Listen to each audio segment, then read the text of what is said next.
Evening, boys. We're going to be drawing the quilt rack tonight, and this is the model of the drawing, and this beautifully dimensioned is the orthographic or orthogonal view of what it looks like when we're done. Named it badly, but that's okay. And so we'll go in and we'll get a new drawing, and it'll be a standard millimeter IPT. And we'll go to the origin, and we'll start as we always start, on the little green dot. I'm going to start with a rectangle. I'm going to go out to 20 and 800 high. That's pretty straightforward. Good, happy with that. Immediately, I go to the middle at the top and I drop 70. That's vertical 70. And I press return and I grab the circle tool and I draw myself a circle till it touches the green dot in the middle. Beautiful. Now I want to run a line that runs at a tangent here, and if I start at the bottom and try and hit the tangent, it doesn't work. So what I do is I start up here somewhere, anywhere along this edge. Don't hit the corner, because if you hit the corner it doesn't like to do it. Because I've got a mouse, I just hold the mouse down and you can see that's running a tangent. I take that down to the bottom corner. Same thing on the other side. Running a tangent, you can see the little tangent symbol. Make sure we get the corner, the bottom there, and immediately I will activate the trim button and remove everything which is extra. Great, so there's the end of it.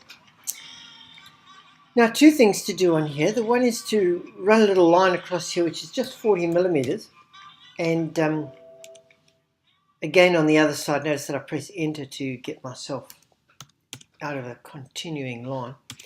And now what I'm going to do is just grab a spline, and I suppose I should expand this so you can see what I'm doing. I'm going to start on the green dot, which is 40 mils in. I'm going to rise to directly above the middle green dot, and I'm going to return to the other green dot. There it is, and click the tick. That's pretty straightforward, and you can see that I've got that done there. The moment that I've done that, I'm going to go and do the handle. And the handle's pretty straightforward. It's at the top here. And I'm going to tell you that you can do anything you like.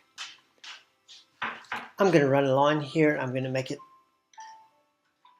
30 mils out. And as I often like to do, we've just jammed. Be patient. Still be patient. Still jammed. Come on. And 60 out in the other direction. So 30 one way, 60 the other. And there's my baseline.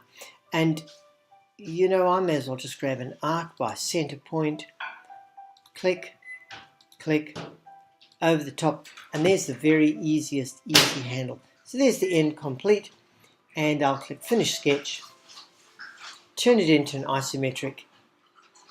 Ooh, it is a bit slow. I grab Extrude,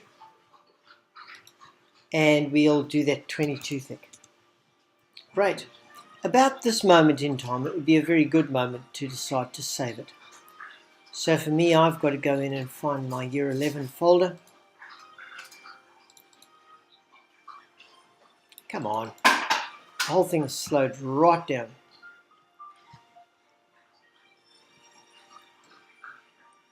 And it's 11 projects, and for me this is Quilt Rack. And I've got to save it, and I'm going to call it Design 4. Okay.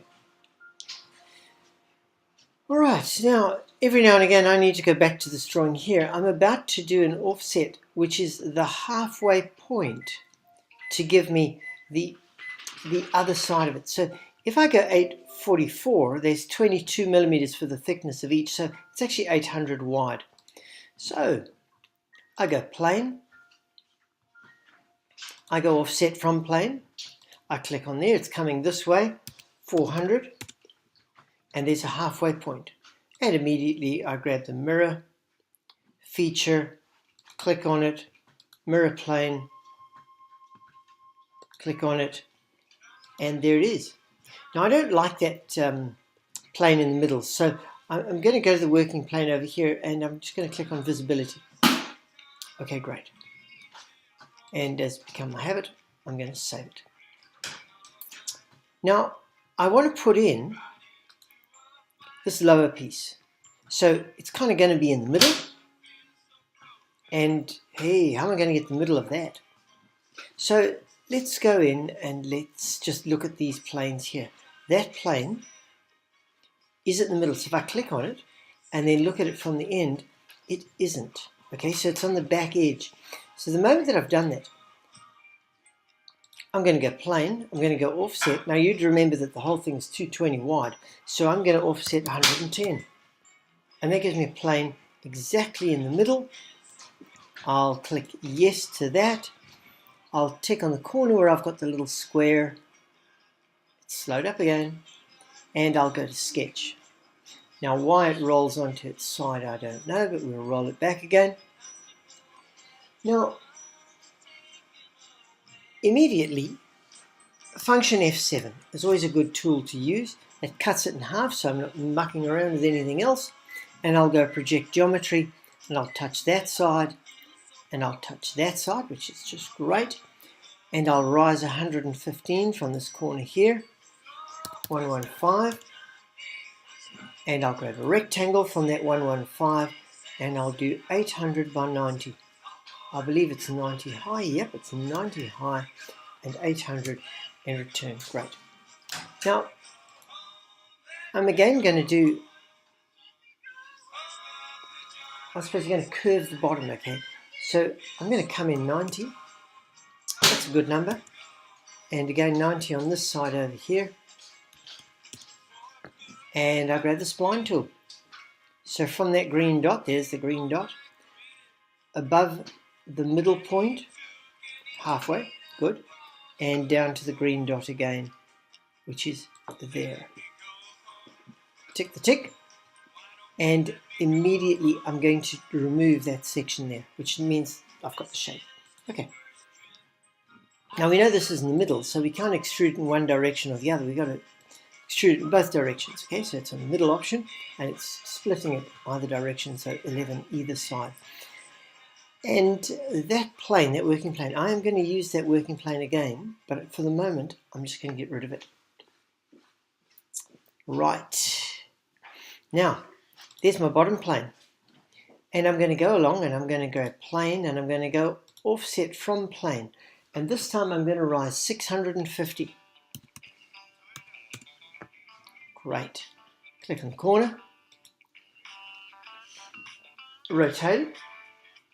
Press function F7, which chops it. So that's my point of contact there. Now, be careful. I'm going to do just, I suppose we do both at the same time. I'm going to grab both of those. Now, why have we landed up with that little flat? I don't know. Okay, but this is what I'm going to do. Is from that corner, I'm going to come out and I'm going to produce a rectangle which is 30 tab 60. Okay, and then I'm going to do exactly the same thing on the other side. Still with a rectangle from the green dot. Just make sure I'm doing the right thing here. Yep, 30 tab 60. Easy numbers to remember. And then from this corner, okay, the upper corner, to that corner and up 30. Okay, and so what I've got is I've got a rectangle and a rectangle and a rectangle, and they're staggered. Grab the spline tool. Now, I'm going to start on the halfway point and the end point, and I'm going to, don't like what I've done. Let's try that. No, I don't like that spline. It hasn't got enough of a kick to it, so I'm going to press escape and I'm going to go in here. I'm going to draw another rectangle. 30 by 150. That didn't go very well, did it? Alright, not the brightest moment. Let's try again. Okay, 30 tab 150. Alright, good. Yeah, I like that much more. I'll do the same again on the other side in a second. So this time we're going to start in the middle point, the end point, the middle point, and the 150. Okay, and tick the tick. Same again. Middle point, end point, middle point, end point. Yes, I like that. Okay, it's a nice little curve to swing it in. So let's go again, rectangle, start there, 30, tab 150,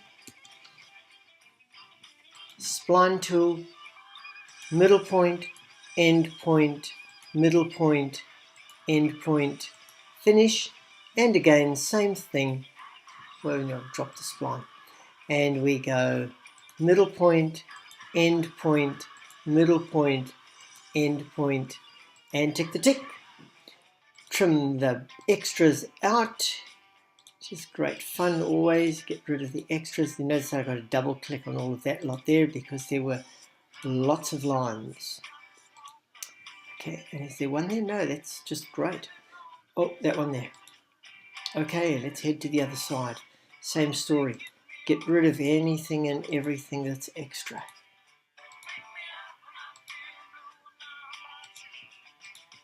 By the way, we're listening to the soundtrack from Forrest Gump.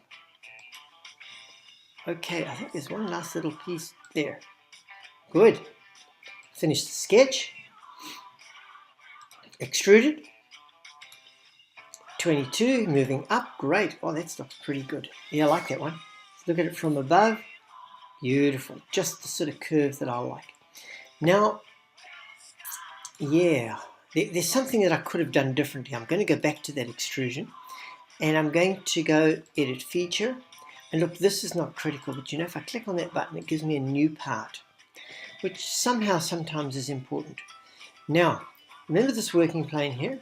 Right click, visibility. I brought it back in. And this time I'm going to use it to mirror. There's the feature, there's the mirror plane, and there it is.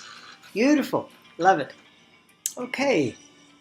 Now, again, I'm going to use the offset plane. So here we go, offset. And we're going to go from this one, and we're going to rise just 40 millimeters. And onto that plane, sketch. Come on. Come on. Okay, and again, I'm going to do function F7. And again, I'm going to go project geometry to give me those two squares to refer to. And I'm going to grab the rectangle tool, and I'm going to start in the middle, and I'm going to go 800 across. Come on. Come on. And believe it or not, I'm going to go 11. And then, because I've got that, I'm just going to pull it exactly the same direction. It's just much easier to work either side of the center. Did I say 11? Bother. Escape. I did that one wrong. I wanted 22 because I wanted 44 as a total. So I want to rise 22. And then again, opposite direction, coming down, and 800 across, and 44. I think it was 44. Anyway, it doesn't matter too much. I'm just going to grab extrude now. Now I've got a lot of squares here. In fact, I've got far too many squares. I'm going to click a new object on its own, and I'm going to say, yep, there you are. All right. Let's get rid of the vision of some of these planes, which are now getting in the way. Beautiful. Okay, well, that's all I needed to do for that. Yeah, straightforward. Good. Okay, and I need to save it. This is design 4, and it's a new drawing time. And this time, it's down to an ISO IDW. And of course, you would remember 3 things to do. Edit sheet, change it to an A4, manage, styles editor, 2 things to change. A little bit about the dimensioning, so you go dimension, default, precision, 0, no trailing zeros. I'm not going to do any angles, so I'm not going to worry about them. Default, view preference, 3rd angle, done, save, place views, base, and you know it'll probably position it. Now, watch out for this. it thinks it wants that as a front view, which means that the top view is going to be in line and it's not going to work. So I'm going to change that. Let's see what that looks like. No, that's no good. Let's look at bottom. No, that's no good. Get the idea? Aha, that's the one I want. So that's my starting view. And I'm going to click on that, and that, and that, and isn't that fantastic? Great. Right click and create. There's my drawing. Okay. Oh, one last thing I should just mention. I'm going to go to Manage. I'm going to go to Styles Editor. And I'm going to go back to Dimension. And I'm going to go Default ISO. And I'm going to click on Display. Now, just watch this. By layer, and I'm going to go Color. I'm going to make it red. And that's just going to mean that my dimensions are going to come up nice and bright. Okay, annotate. And the absolute essentials is that we've got to give a total height. And I usually don't like height to a round, but because this is woodwork, sometimes that's a good option. From there to there, should be 800. Good. I think I should put in a thickness of the board here, 22. Now that is a terrible dimension. Okay, I must press escape, and I think I can just grab the 22 and pull it down. Yeah, still, it's a bit iffy, isn't it? A little bit iffy. Yeah, okay, I'll let that go. It's touching, but it'll do. So 22 is the thickness. I would say it's worth putting in a dimension for this component here. 90. That's good. These are 22 mils thick. I don't really think I need to dimension them, because if we were in, manufacturing, we would just get on with it. But it's probably worth mentioning the size, the width of this board, because that's the kind of thing that you would need to know if you were manufacturing.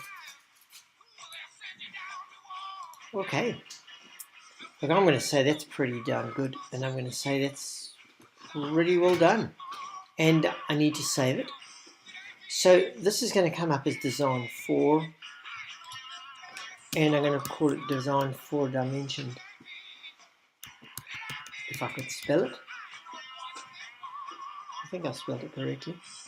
And there we go. Now, there are other dimensions I suppose I could put in. I could put in a height for this.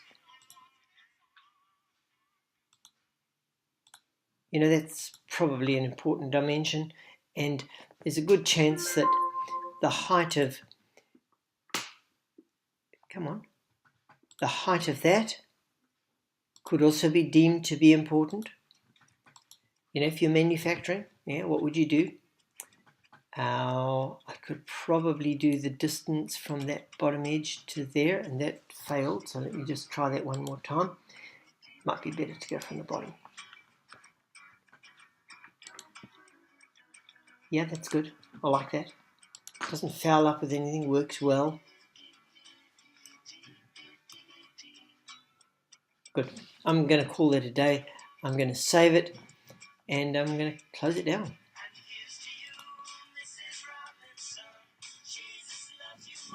Oh, how do I stop this?